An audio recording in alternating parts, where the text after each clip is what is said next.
എല്ലാ ക്വസ്റ്റ്യനും പോലെ തന്നെ വെരി ഈസി ആയിട്ടുള്ള ഒരു ക്വസ്റ്റ്യൻ ആണ്. ബി ടി എന്നത് ടാൻജന്റ് ആണ്. എ ബി എന്നത് എന്താണ്? കോഡ്. ഇത് തമ്മിലുണ്ടാക്കുന്ന ആംഗിളിന്റെ സ്പെഷ്യാലിറ്റി എന്താണ്? അത് കോഡിന് നേരെ ഓപ്പോസിറ്റ് ഉള്ള ആംഗിളിനോട് ഈക്വൽ ആണ് എന്ന്.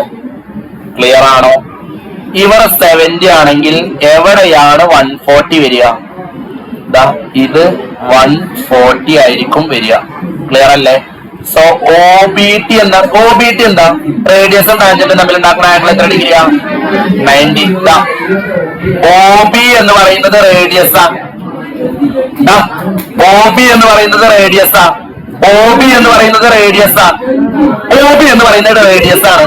BT എന്ന് പറയുന്നത് ടാൻജന്റാ. ടാൻജന്റ് റേഡിയസും തമ്മിൽ ഉണ്ടാക്കുന്ന ആംഗിൾ ഓൾവേസ് എത്ര ഡിഗ്രി ആയിരിക്കും? 90.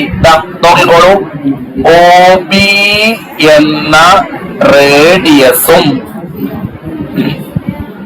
BT എന്ന ടാൻജന്റും തമ്മിലുണ്ടാക്കുന്ന ആംഗിൾ ഓൾവേസ് എത്ര ഡിഗ്രി ആയിരിക്കും?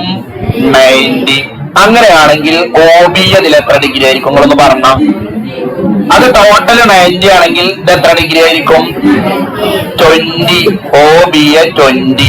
AOB എത്ര ഡിഗ്രി ആണെന്ന് ഓൾറെഡി നമുക്ക് കിട്ടി, 140.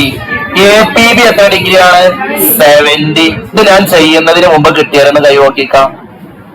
ഇവർക്ക് ഈ ചാപ്റ്റർ മനസ്സിലായിട്ടുണ്ടാവും, അല്ലാത്ത ആളുകൾക്ക്